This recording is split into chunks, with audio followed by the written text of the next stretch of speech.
All right. Hello and welcome everybody to New Earth Consciousness. Tanya here with Anni Eza, and she is a healer, and her website is seedsofbliss.live. So as we go into this interview, take note of that because you'll want to check her out. So, yeah, Anni has been a healer for a very long time. We had an amazing pre-interview chat, and I'm really excited to have her here in this space to share with you her knowledge and wisdom and experience when it comes to doing healing work. So, welcome, Anni, and thank you so much for being here. Hi, everyone. Hi, Tanya. And thank you so much for having me. Yeah. Yeah. And so, by the way, Anni is from Greece. And Yeah. so she's streaming in from there. So, yeah, wonderful. So I want to first of all just dive into your own personal journey as far as how you found how you, at what point did you discover for yourself that walking the path of the healer was for you and it was your calling?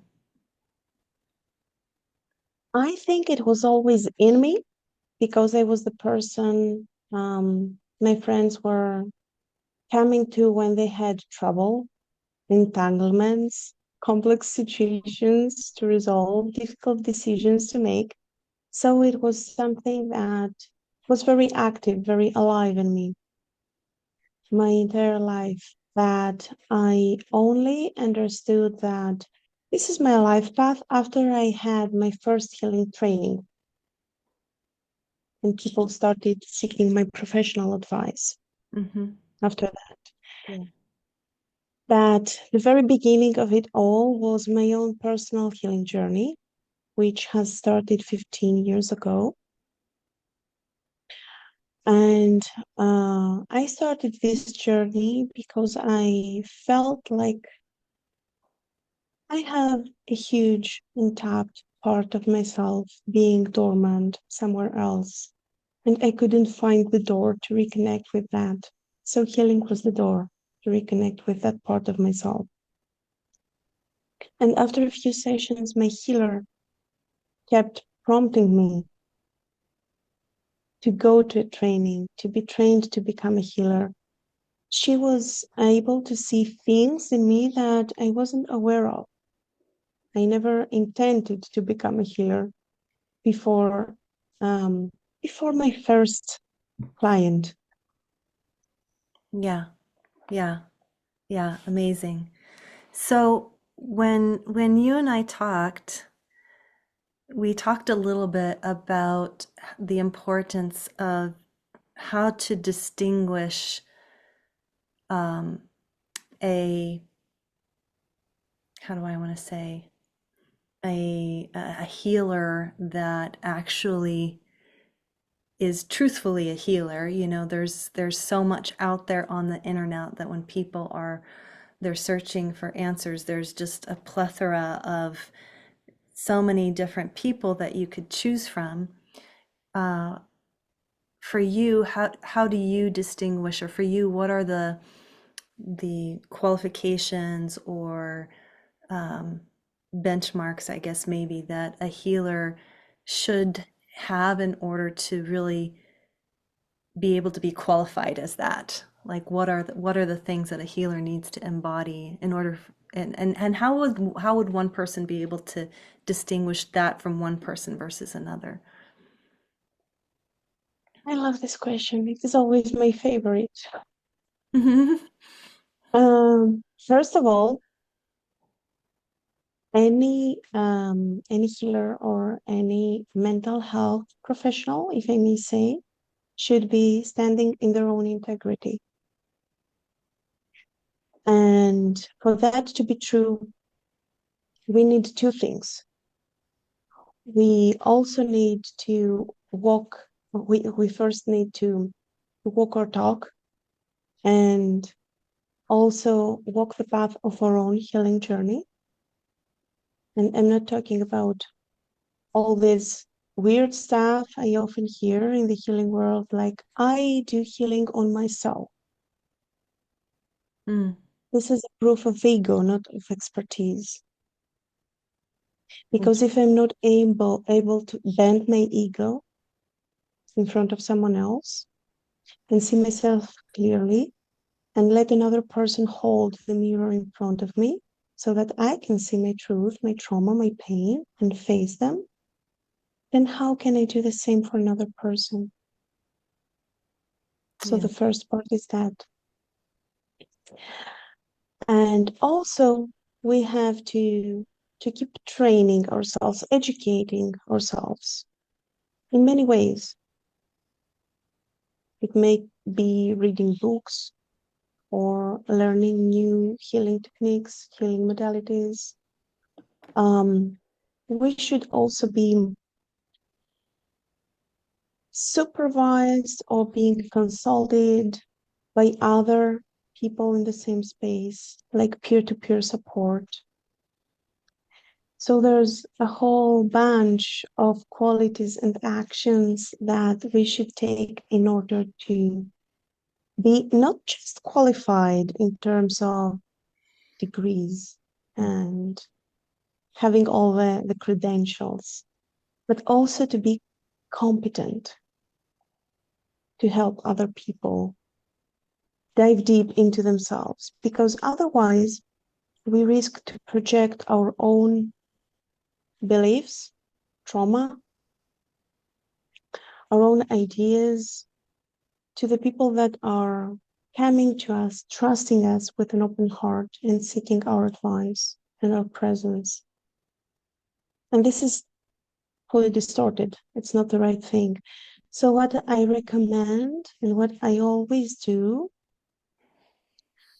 is to ask directly, are you supervised? Are you also a receiver of healing or therapy sessions with other experts? Are you being trained? Ask directly. And if someone stands in their own integrity, they will provide an answer for you that will feel true, not only in your mind, but also in your body. But if they don't, you will feel it. It's in the body language. Hmm. Yeah. Yeah, it's so important. Um, I can share my own experience, and what's really interesting to me that just because someone, let's say, is very psychic, um, and maybe they are a very good healer, doesn't always mean that they have their own stuff put together, their own life put together. And this was kind of like a real eye opener for me personally. And I worked with a healer for a long time that came recommended to me. I learned a lot from her, but then once I got closer to more the let's say the backstage, right? Mhm. Backstage view of her, it was like, wow, there's some big shadows there that haven't been dealt with. And so it is very tricky, and it's so true, Annie, what you said, to always listen to your own body signals at any point. Um, just because someone, let's say, holds a lot of power, because some healers can hold a lot of power, doesn't necessarily mean that that they are maybe that well intended, or maybe even that skilled when it comes to having the sensitivity of what's needed, right? For giving a session, or coaching, or advice, for example. Um, yeah, it's very important to always stay in your own autonomy, right? Like, because I can see where sometimes there's a dynamic where people will put the healer on the pedestal, and yeah, and so that's Well, that's, dangerous, right? yeah, that could be the end of the world. Exactly. Yeah, nobody should be put on a pedestal. And if someone is asking for it, then please do yourself a favor and run away fast Yeah. because they're not well intended and their heart is not on the right place. We are healers in our professional time, but out of it, we are human. And there's always something next to figure out. There's a next level of consciousness to tap into. There's the next thing to resolve in your life because you're alive. Just because you're alive, just because you're human. It's in our makeup. If we want to keep evolving, we have to go deeper, to involve first. Otherwise, we are like trees without roots. Yeah. The slightest breeze can uproot us. Yeah. Yeah. Very well said. I there was a question there on the tip of my tongue. Let me see if I can catch it again. Um, oh, darn it. It's past. It's gone. And hopefully it'll come back. Darn it. I hate it when that happens. Uh, anyway, well, let's go into, so, oh, here it is. It came back. I wanted to ask you, as a healer, and I think this is so important, you mentioned the necessity for the healer to have the time and space to, what's the word, sort of, I mean, I want to say it's like energetic hygiene or something, it's like Mhm. you have to have that solitude. I'm curious about like your own personal practice when it comes to yeah, maintaining your energy, maintaining your clarity, maintaining your strength in your capacity to hold space for others. Like what are some maybe some of the self-care practices or, you know, tools that you use to stay clear? Okay, I'm glad this question came back because it's brilliant, first of all. And what I would like to share, the first thing and the most important is that I'm very well aware of what is mine and what is part of the session and the person I'm working with. So when I step out of the session, everything is gone. It's I, not mine to carry. yeah,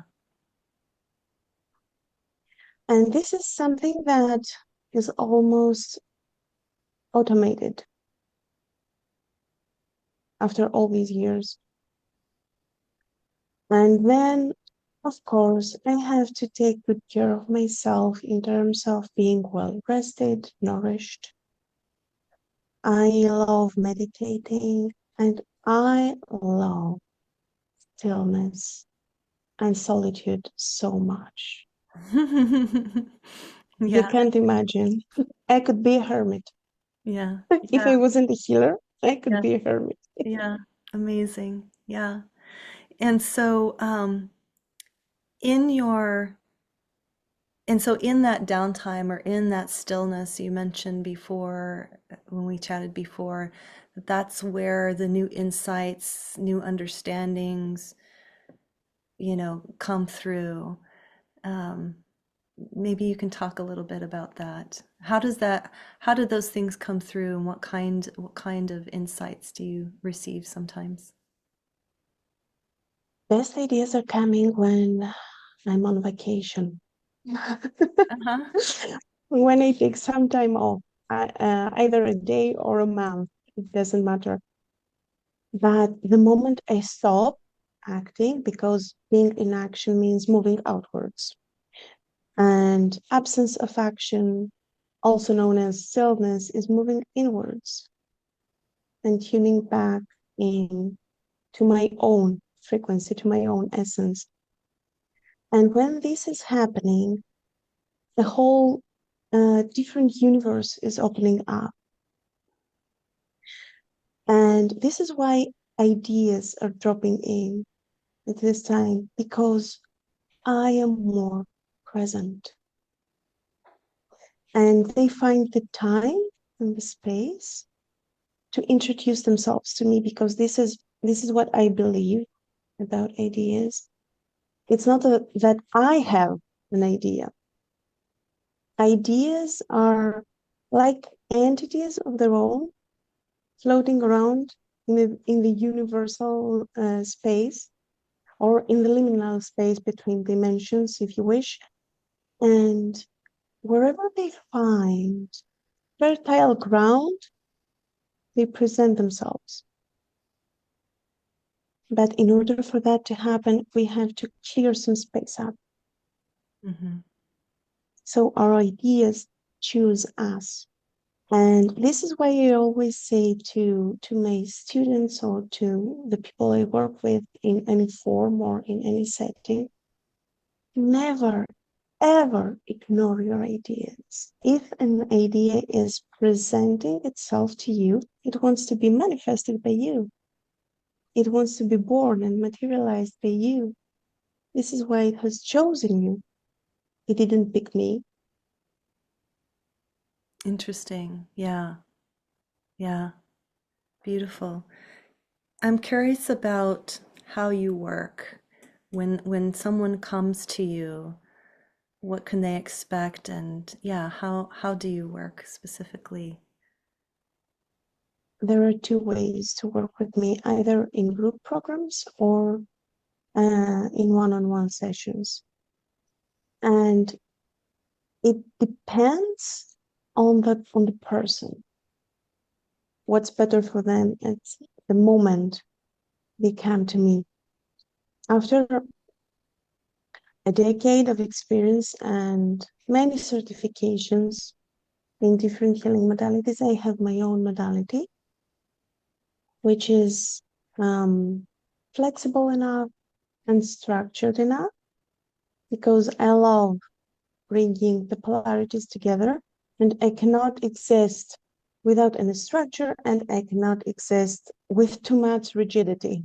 So I created something that is carrying my own essence. It's called Awakening the Seeds, and it's all about bringing people back to themselves.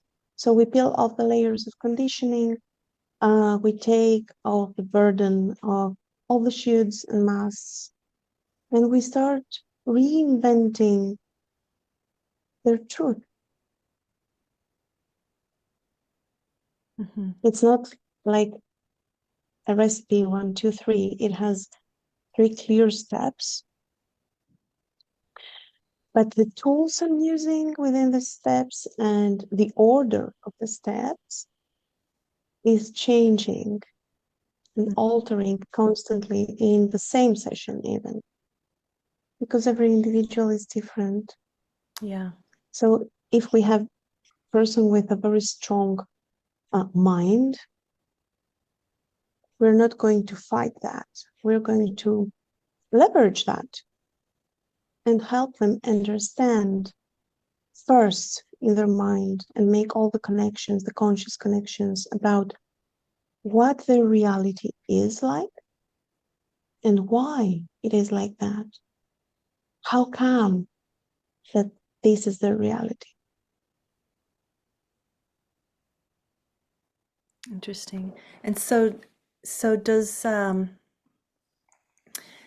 how did you how did you come to creating your own modality? Like, what did you find was maybe, say, missing from what you learned from your teacher, and then moving forward, what was what was missing, I guess, that allowed you to have a deeper insight into, okay, actually, this is what I need to bring in for my clients.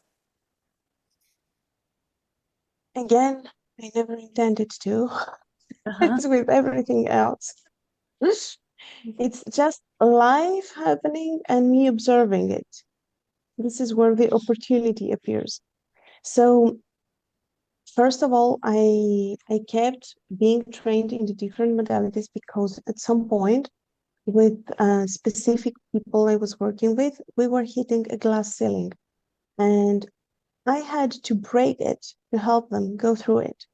So this is where the next certification was usually coming in. And unconsciously, I started combining the tools I've been learning. And after a while, my husband told me that, hey, this is something different. You're doing something else. It's not like anything else that Mm, we have been trained to do because he's a healer too. So he's aware of all those things. And this is what brought to my attention that it might be something new. Of course, it's not like reinventing the wheel. mm. I brought together tools that I found were working in my sessions so far, and I filled in the gaps with my own experience. I see, yeah. And so so the way the modality that you created it was just very kind of spontaneous, or did you kind of receive a download from the divine and it was like, do this?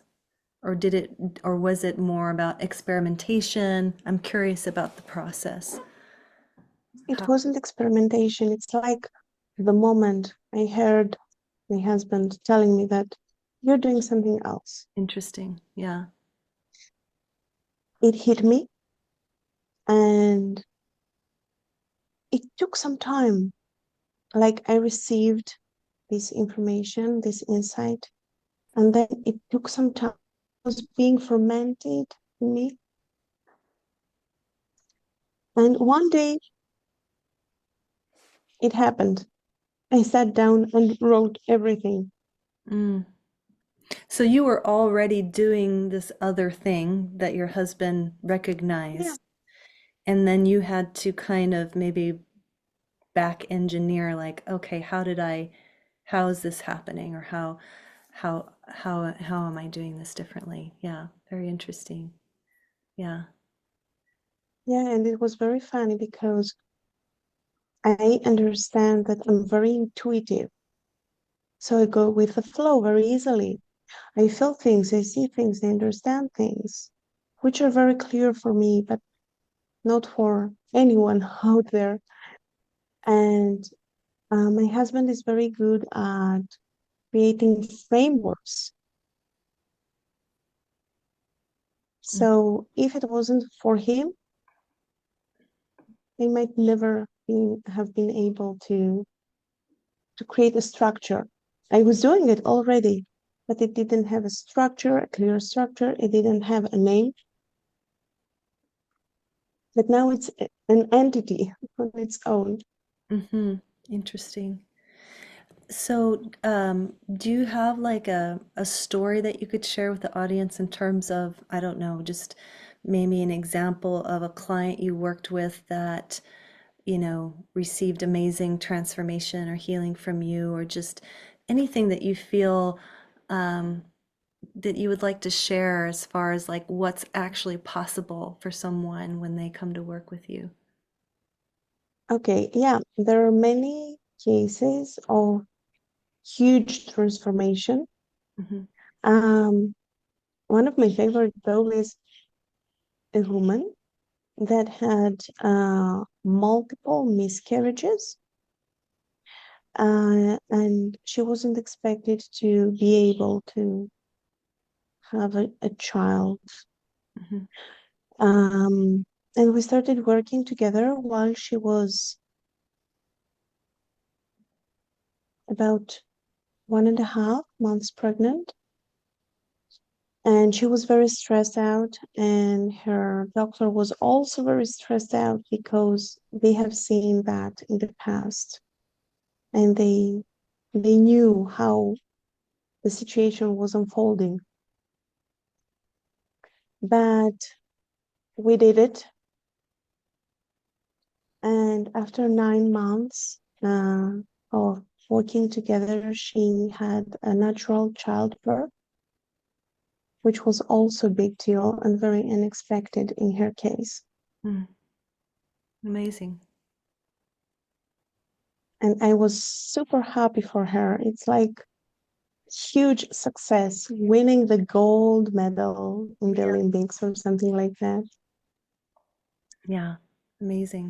How many sessions did you work with her?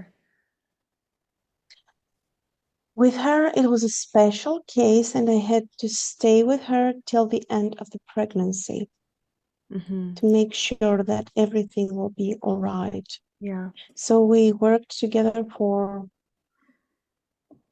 7 months or so, Mm-hmm. 7.5, something like that. It depends on the situation. Sure. But Yeah. if it's something, you know, like I'm anxious or I want to understand why I don't have healthy relationships, then it doesn't take that long. Of course, there's always more to resolve. There's always more to understand about yourself. Mm-hmm. But we can resolve those easy, if I may say, issues in 2 or 3 months, probably. Mm-hmm. And it always depends on the receiver too, because healing is a co-creation, right? So if I come to you having an issue that I want to resolve and I wait for you to fix it on my behalf, then I'm not taking responsibility for what is happening in my own life. And since I am creating my life, then the outcome will not be the desirable one. Yeah. Yeah. Yeah, that's so important that there has to be, well, and I find too, there has to be a willingness to change. It doesn't really work so well if somebody's coming to you and they are just saying, I want you to fix me. I want you to take care of this, There has to be some kind of, you have to be willing to be transformed, to be changed, and to maybe face certain things inside of yourself that you have had difficulty to look at or see, or there's no um we live in a world where so much is about speed and instant gratification and all of that, and I feel like a lot of people can get sold something, thinking um, that something can happen. I mean, I don't want to take it off. We live in an unlimited universe, right? There's unlimited possibility. So of course, things can change fast for a lot of people, right? Things there can be absolutely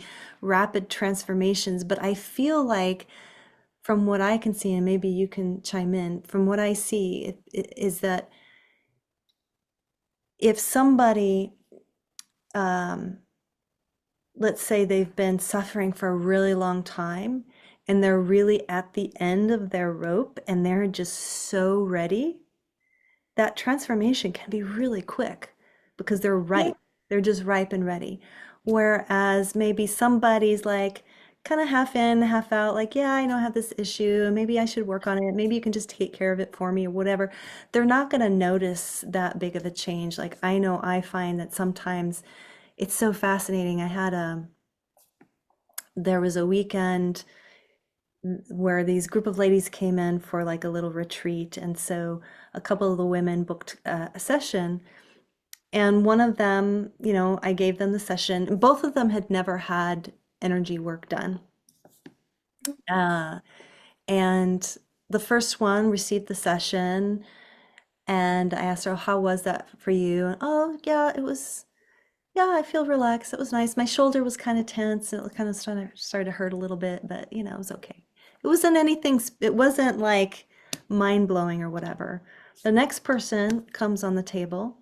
I start working with them, and boom, I mean, just things started happening, right? And so this is the thing, I feel like that's the part, I don't know if it's just as a healer, it's not so much that we are doing anything to the client. It's just that we're holding the space for what wants to happen. And if the timing is right and the person is ready and they are open and willing and they're not carrying doubt or like, oh, I've never done this before, like maybe, yeah, I'm curious, maybe it'll work, they're just kind of, it's not going to be, it's never going to harm, but it's yeah, I just find that really interesting. I wonder if you've had that experience as well. Yes, I have a very similar one. I had two people coming in at the same period of time, and they both had a stroke. They were irrelevant with each other. It was just the timing. Life has life has a sense of humor of its own. So they were arriving together, and they they shouldn't be able to walk anytime soon, Hmm. or they shouldn't be able to walk at all. One of them managed to stand up and walk within 2 months. That we struggled for 6 months with the other one with exactly the same condition. Mm. The difference between them was their decisiveness. The Mm. first one was really decided that I don't care what my doctor says. I don't care if I'm in a wheelchair right now. I will stand up and walk again. And I want you to help me do it. Mm. But the other one was very doubtful. Can I do this? It was not towards the healing or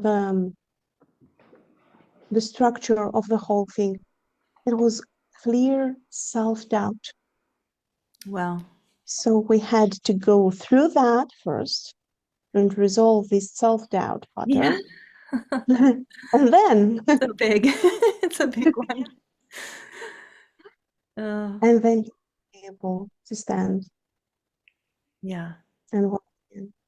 It, yeah, for me, it was like, oh my God, because they were, at the same time together. So I was observing like two different dimensions unfolding in front of me. well, yeah, it's like everybody is living in their own reality, and yeah, that's such a big one. I mean, self-doubt, it really, and we hear it all the time. It's like it all boils down on what you believe, you know.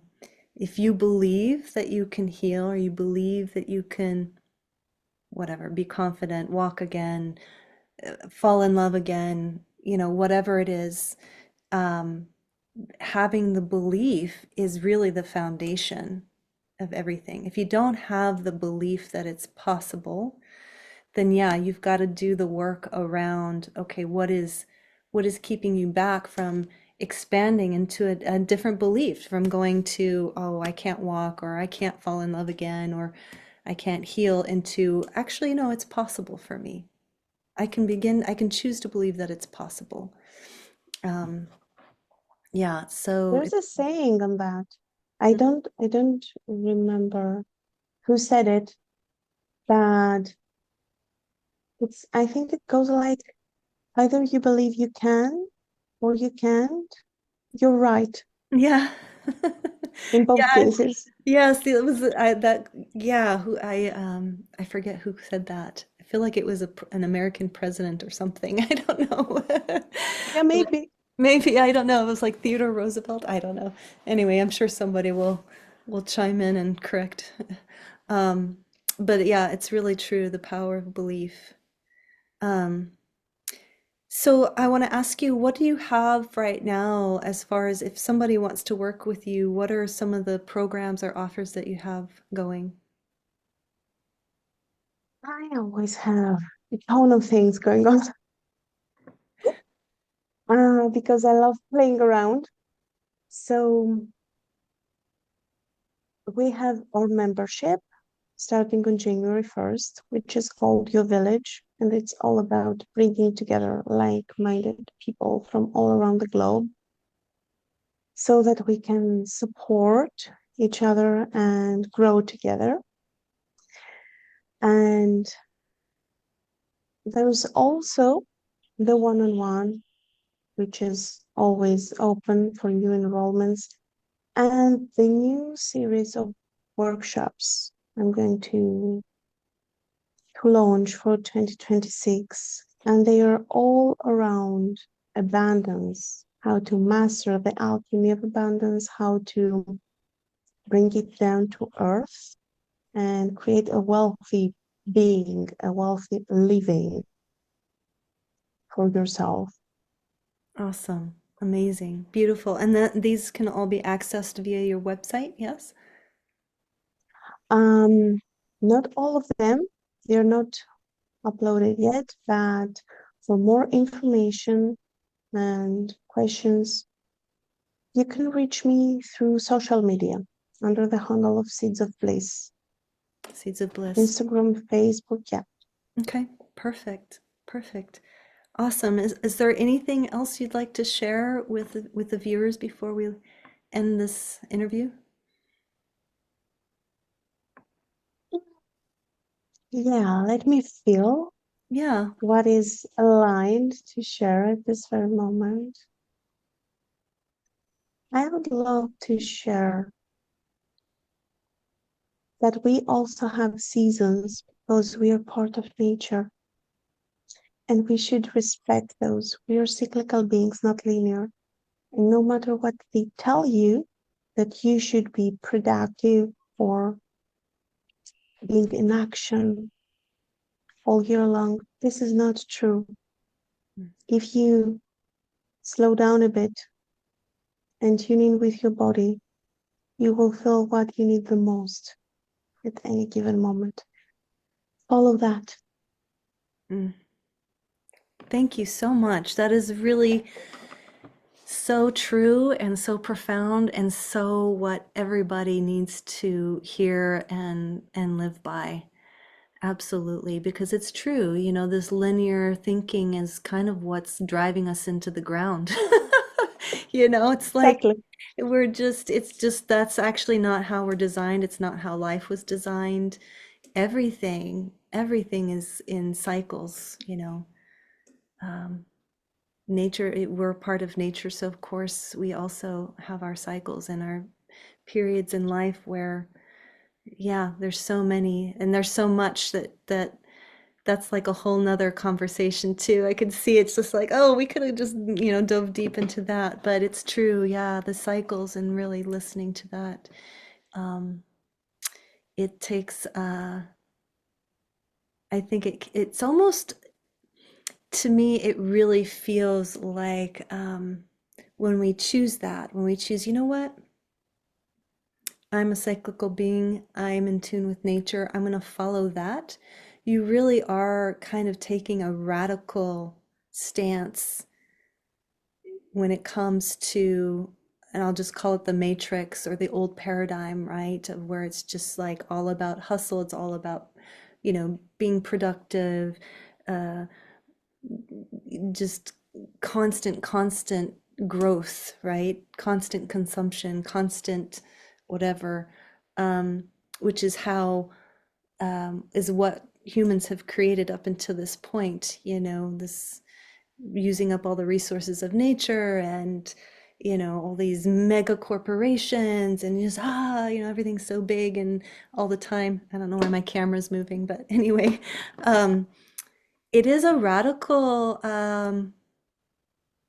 it's a radical rebellion in a way of just saying, no, I'm not going to do that. And I really do agree with you. I think that the more of us, the more that we make that conscious choice to accept that that's who we are and to live by that, I think then that's where the life that we all are looking for, the abundance, the overflow, the peace, the joy, the love, all of that, it's all right there. It's all built in if we can not be seduced into this other way of being that we're being sold, right? Yeah, Exactly, we're being sold to it. yeah, yeah. So wonderful. Thank you so much, Annie. And thank you to our viewers. Please like, share, and subscribe to this channel. Share this video. Um, yeah, definitely check out Annie's offers. And Annie, thank you so much for your time with us today. Thank you for having me. I had a great time. Awesome. All right. Bye, everyone, and see you again soon.